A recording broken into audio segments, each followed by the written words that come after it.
meu nome é Marina e aí agora eu vou mostrar a execução do algoritmo do caminho mais curto de Dijkstra. Aqui no terminal, né, a gente pode escolher a opção 5 no menu para executar Dijkstra. E aí a gente tem os dois exemplos que são dos slides.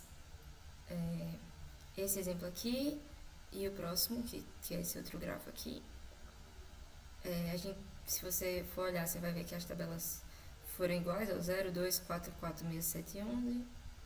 E aqui também 0, 2, 4, 4, 6, 7 e 11. O mesmo acontece para esse outro exemplo. E aqui, nesse caso aqui, a gente tem as duas execuções, né? Do vértice 1 para os demais.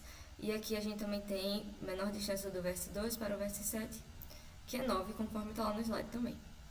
Agora, para o mais importante aqui, que é a questão do trabalho, né? Com aquele grafo grande que está no PDF, de 19 vértices, aqui a gente tem a execução do algoritmo e a menor distância do vértice 1 para 15, que é 20. Beleza, vamos ver como é que esse algoritmo é executado aqui no VS Code. Primeiro aqui na main a gente tem que é criado um dígrafo matriz de adjacência, chamado grafo Dijkstra. Ele é carregado de arquivo usando a função carregar de arquivo números. A explicação dessa função já foi feita no vídeo do algoritmo de Kruskal. E aí a gente tem as duas funções, né? Dijkstra geral e Dijkstra específico. Vou mostrar como elas funcionam. Aqui no Dijkstra.h a gente só tem essas duas funções. Beleza.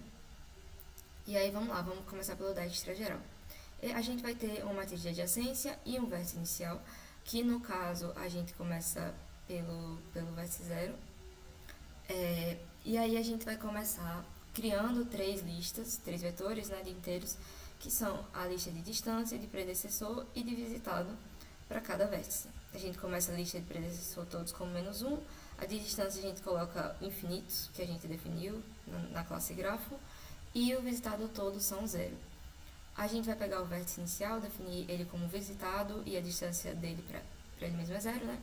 A gente vai ver todos os vizinhos do vértice inicial.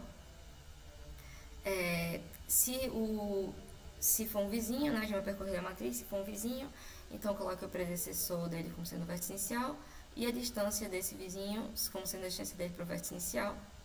Aí agora a gente vai usar uma função auxiliar, que é a função de existem não visitados. A gente vai passar o vetor de visitados para ela. E aí ela é bem simples, ela só vai percorrer a lista de visitados. Se tiver algum que não está visitado, retorna verdadeiro. Beleza. Aí ele vai pegar aqui essa outra função auxiliar, que é vértice com menor distância, para escolher o vértice. E aí como é que ela funciona? Você vai precisar da lista de distância e da lista de visitados. Vértice com menor distância, então ela vai ver se tem algum que não está visitado. Dentre eles ela vai pegar a menor distância, bem simples, né? Usando lógica de programação básica aí, vai trocando, né? Beleza, funções auxiliares aí. Isso aqui é uma questão de segurança, que é se ele não encontrou nenhum vértice que cumpre os requisitos, então break. Ou se a menor distância encontrada for infinita, também dá um break aqui. Ele vai marcar o vértice da vez como o vértice escolhido, né, que é esse vértice aqui, como visitado, vai percorrer os vizinhos dele. Se esse vizinho não for visitado, aí ele vai fazer aquela lógica do algoritmo de Dijkstra, né? Se a distância desse vértice for maior que a distância do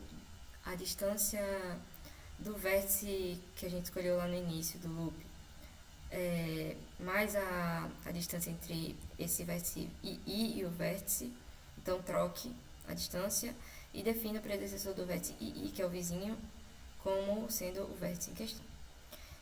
Aí a gente tem a função para imprimir a tabela de Dijkstra, que é bem simples, é só gerenciamento de string. Ele vai imprimir as três listas, distância, visitado e predecessor, para formar aquelas tabelas que já foram mostradas.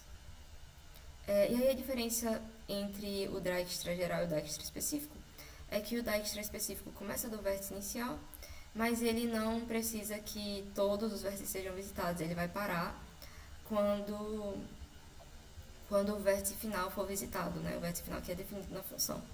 E pode ser que não tenha caminho entre os vértices, então ele vai escrever aqui, mas se não ele vai escrever a menor distância encontrada. Então é assim que funciona a nossa implementação.